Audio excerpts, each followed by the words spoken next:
So I didn't get any email suggesting the topic for the project. Well, that's okay with me. That would be a little challenge to me to adapt to what you want to think about and to help you apply calculus to whatever your situation or your project should be.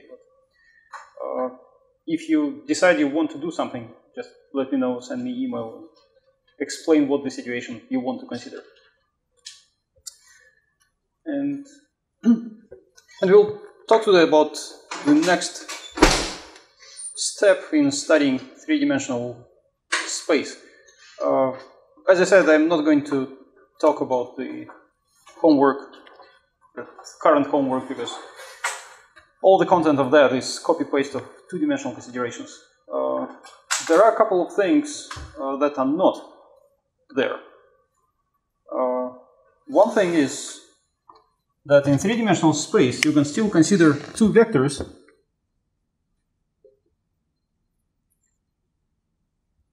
and you can still make a parallelogram on those two vectors. And you can still measure the area of that parallelogram. And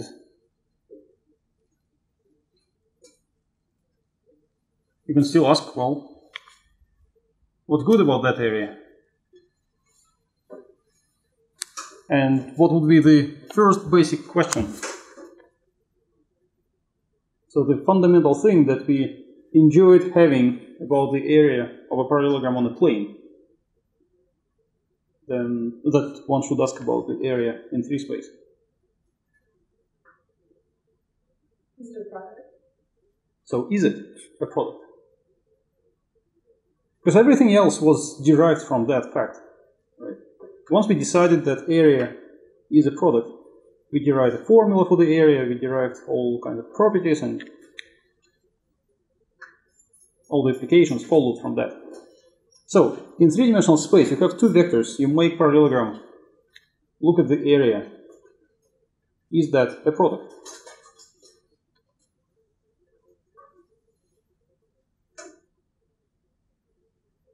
So let me offer it as 5 points problem that you can type in a Google Doc telling me if it is a product or not and explaining why. And depending on how complete your explanation is, you'll get some of those 5 points. Anything between 0 and 5. Negative points don't count.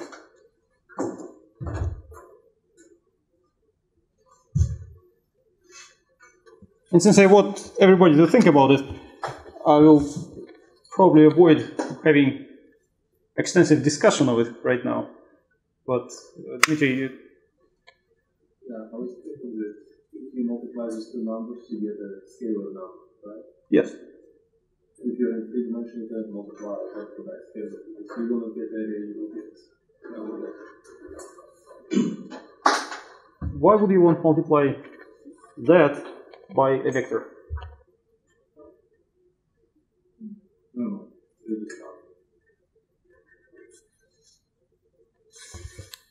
Alright, so that's a bonus problem.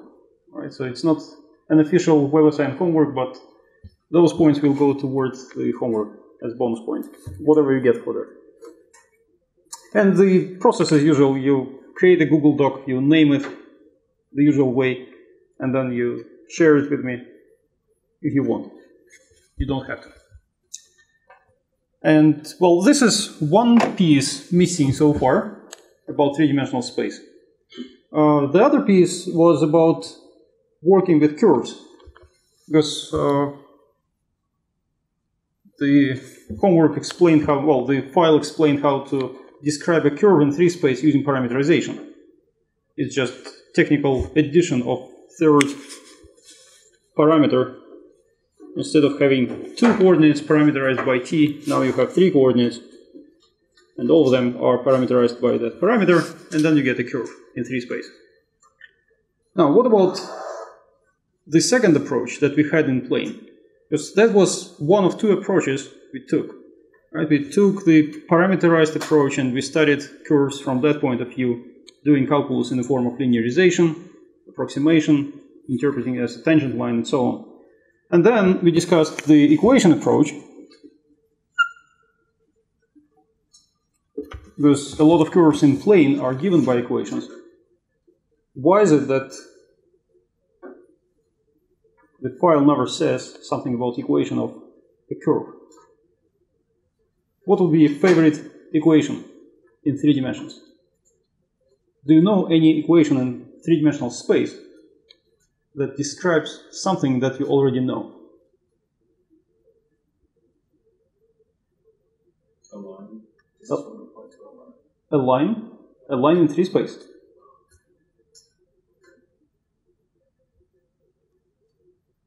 If it's on one axis, like the x-axis. Oh, if it is, yes. Yes. But is there any object in 3 space that you can describe using an equation? One equation.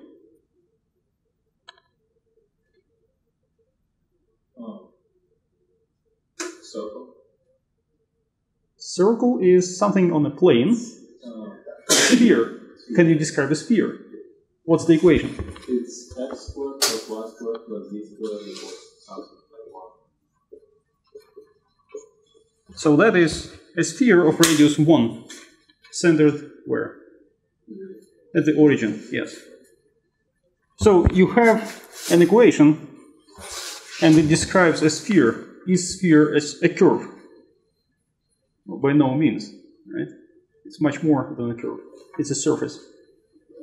So, unfortunately, the only example of an equation you probably know that you can identify geometrically is that sphere. And in general, if you have any equation in 3 space, you'll most probably get something like a surface. So, for example, let's take equation z equals 1. Is that a good equation? Is that simple enough? What would be the set of points in 3 space described by that equation? 0, 8, 0, y, 2, 1.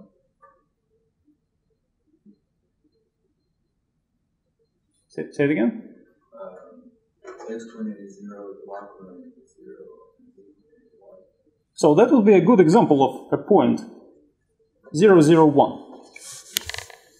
Is it the only point satisfying this equation? Do you know more points? Actually, it's all x and y's, and z is just always good. So you keep z equals 1, take any x and y, and you get the point satisfying that equation.